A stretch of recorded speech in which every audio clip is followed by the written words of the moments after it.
Bonjour. Cela fait bien longtemps qu'on cherche à théoriser et à donner une définition au terme de bonheur. Oui, il est vrai que, comme disait le philosophe Alain, les petits bonheurs sont les plus grands. On a entendu beaucoup de choses sur le bonheur. Même Saint-Just, dans la Révolution française, a été un des premiers à parler du droit au bonheur. Mais finalement, philosophiquement parlant, le bonheur n'existe pas. En fin de compte, le bonheur peut se comparer à une équation mathématique. Ce n'est qu'un passage, que le passage d'un état à un autre. Et je peux dire que le bonheur est comparable à une équation d'électricité, U égale RI, c'est-à-dire à la tension égale à la résistance multipliée par l'intensité, c'est-à-dire que le bonheur, c'est une tension intérieure. Et je dirais plus précisément que le bonheur, c'est le passage, le décharge de cette tension intérieure qui crée le bonheur. En d'autres termes, de la même façon que U égale RI en électricité, le bonheur, c'est le désir, soit le coefficient de souffrance multiplié par la vitesse de l'assouvissement. C'est là que existe la quantité de bonheur. Donc, on pourrait dire, par exemple, que le bonheur, c'est égal à un désir multiplié par sa vitesse d'accomplissement, que j'élèverai au carré pour la circonstance, plus un deuxième désir, D1 multiplié par vitesse au carré, plus un D2 multiplié par vitesse au carré. Le bonheur, c'est une somme de, de désirs aussi disparates les uns que les autres, aussi petits et grands les uns que les autres, multipliés par leur vitesse d'assouvissement. Donc, le bonheur n'est que le passage de l'état de désir à l'état d'assouvissement. Ce n'est qu'une transition. C'est en quelque sorte la décharge d'une tension intérieure. Nous pouvons, de façon très simple, en fait, le comparer à une pile électrique. Prenons une simple pile électrique. La pile pleine est le désir. Elle est chargée à 12 volts. La pile vide, qui n'a plus aucune tension, est l'absence de désir. Le bonheur n'a duré que le temps d'utilisation de la pile.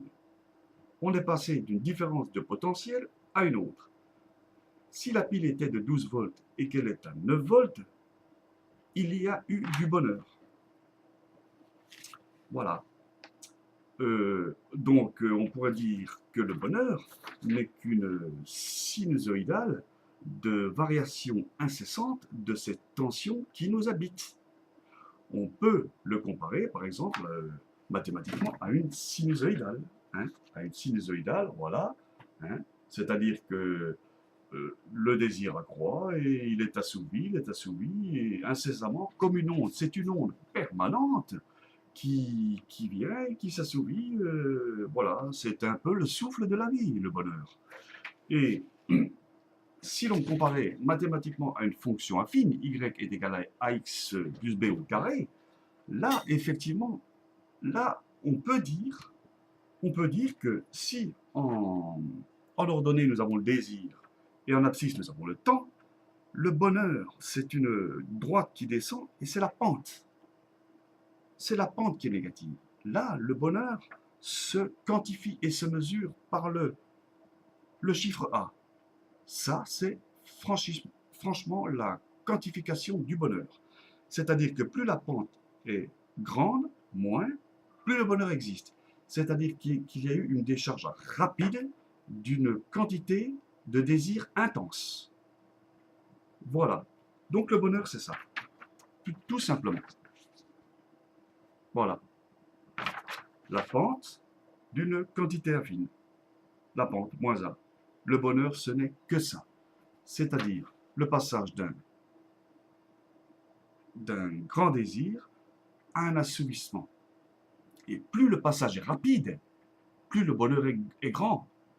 Donc, c'est bien mathématiquement la pente de la fonction affine, y est égal à moins ax plus b, ou on s'en fout du b. C'est la pente.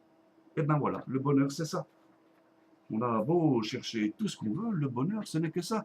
Et c'est pour ça que, en fin de compte, si l'on s'arrête à ça, euh, tout le reste devient juste. C'est-à-dire que le philosophe Alain, en disant que les petits bonheurs sont les plus grands, et ben c'est vrai, parce qu'en fin de compte, ces petits bonheurs sont des petits assouvissements qui se perpétuent. Donc, le bonheur, là, c'est la somme de petits désirs, de petits assouvissements. Et bien donc, le bonheur, si c'est la somme de ces petits assouvissements, quelque part, il est grand. À l'inverse, on peut avoir un bonheur énorme d'un grand désir assouvi très vitement, très rapidement. Donc là aussi, tout est juste. Et d'un autre côté, bon, ben voilà, le bonheur, euh, le bonheur finalement, c'est le passage de la maladie à la guérison. Mais vous êtes bien d'accord avec moi que quand vous êtes malade et que vous attendez la guérison depuis très longtemps, quand la guérison est installée, le bonheur se meurt. Le bonheur n'est plus là. Il y a des gens guéris qui ne sont plus heureux. Et oui, voilà. Donc, moi, je dirais, je persiste et je signe que le bonheur n'est qu'un passage d'un état à un autre.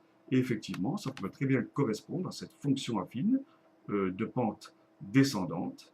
Et plus la pente est brutale, plus le bonheur est grand. Ça serait ça. Voilà. Aussi simple que ça. Et toutes les théories rentrent dans ce cadre-là.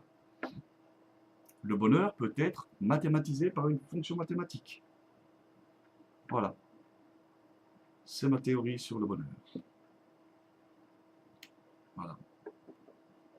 Et c'est pour ça que le bonheur, c'est quelque chose d'impalpable qui ne fait que passer. Et comme dit l'adage aussi, on reconnaît le bonheur au bruit qu'il fait par ses sabots quand il s'enfuit. Là aussi, c'est une différence d'un état à un autre. Pourquoi? Parce qu'on n'avait pas conscience qu'on était heureux, dans un état de bonheur, car il y avait un assouvissement permanent, d'un désir permanent, que, et que par le départ, par exemple, d'une personne, on s'aperçoit qu'on n'a plus cet assouvissement et qu'on est en état de manque. Donc là, voilà quoi. Donc